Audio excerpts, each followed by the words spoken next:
Hello বন্ধুরা, welcome back to my channel texture and আরোমাতে তোমাদের অনেক অনেক শুভেচ্ছা, ভালোবাসা, অভিনন্দন। তো আজকে একটা দারুণ রেসিপি তোমাদের সঙ্গে শেয়ার করব, সোয়াবিন রেসিপি, কিন্তু নিরামিষ সোয়াবিন রেসিপি, অসাধারণ খেতে। অবশ্যই তোমরা এইভাবে বানানোর চেষ্টা করো।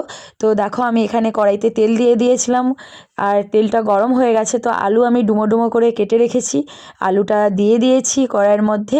তো এবার আলুগুলো একটু ভেজে নেব, ভালো করে একটু কষে নেব লাল লাল করে। তো আলুগুলো আমি ফ্রাই করে নিয়েছি। আর এখানে মশলাতে নিয়েছি আদা বাটা, জিরে বাটা, আর এটা চীনা বাদামের বাটা, একসঙ্গে কাজু আর চীনা বাদামের বাটা একসঙ্গে বেটে রেখেছি। আর এখানে লঙ্কা কুচোনো, টমেটো কুচোনো নিয়েছি। তো কড়াইতে আমি তেল দিয়ে দিয়েছি, তেলের মধ্যে আমি আদা বাটাটা দিয়ে দিয়েছি, 2 চামচের মতন আদা বাটা দিয়েছি এখানে আমি। তো আদার উপরে আমি হাফ চামচের মতন হলুদ দিয়েছি, দিয়ে ভালো করে আদাটা কিন্তু কষে নিতে হবে। নিরামিষে আদাটা ঠিকভাবেই, নিরামিষ হোক বা আমিষ হোক, আদা বরাবরই একটু ভালো করে কষে নিতে হবে, নয়তো আদার ঠিকভাবে না কষলে কিন্তু অতটা টেস্ট আসে না। তো এখানে আমি ভালো করে কষে নিয়েছি। আর এখানে আমি টমেটো কুচোনো দিয়ে দিয়েছি। এখানে আমি চীনা বাদামের পেস্ট আর কাজু বাটা পেস্ট 3 থেকে 4 চামচের মতন দিয়েছি, অনেকটা পরিমাণ দিয়েছি, তোমরা দেখতেই পাচ্ছ। দিয়ে আবারও আমি কষে নেব।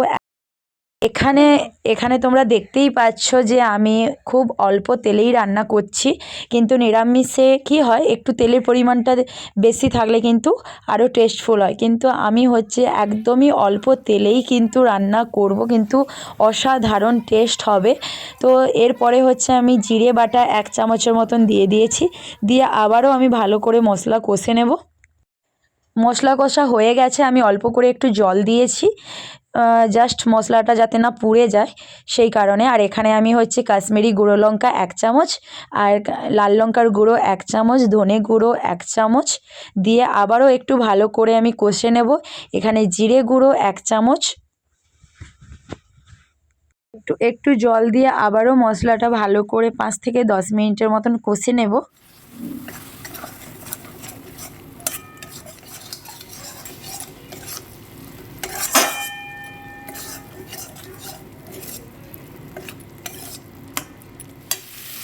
তো মশলা কষা হয়ে গেছে, তেল ছাড়া শুরু করে দিয়েছে। এর ওপরে আমি ভেজে রাখা আলুগুলো এবার দিয়ে দিচ্ছি, দিয়ে আবার ভালো করে মিশিয়ে নেব।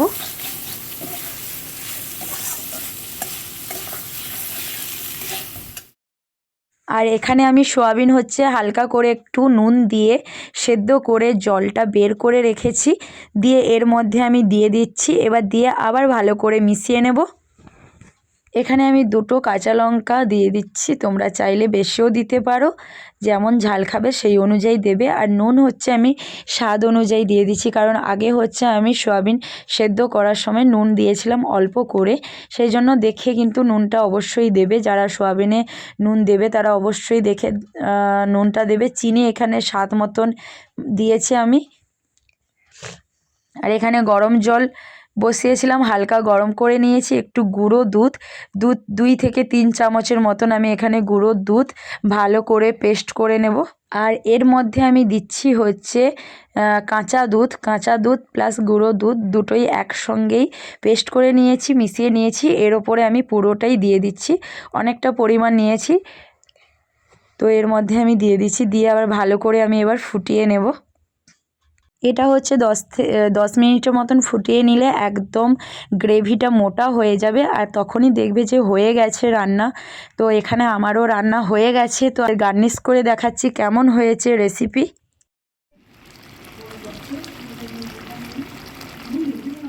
এখানে আমি দিচ্ছি গরম মশলার গুঁড়ো আর হালকা গোলমরিচের গুঁড়োটা তোমরা রান্না যখন মশলা কষবে সেই সময় দিয়ে দিলেও হবে। তো এখানে আমি দিয়েছি হালকা করে একটু গোলমরিচের গুঁড়ো আর গরম মশলা অ্যাড করে দিয়েছি, দিয়ে আমি গার্নিশ করে দিয়েছি। তোমরা দেখতেই পাচ্ছ কত সুন্দর দেখতে এসছে, যত সুন্দর দেখতে আর অসাধারণ খেতেও নিরামিষ সোয়াবিন আলুর তরকারি।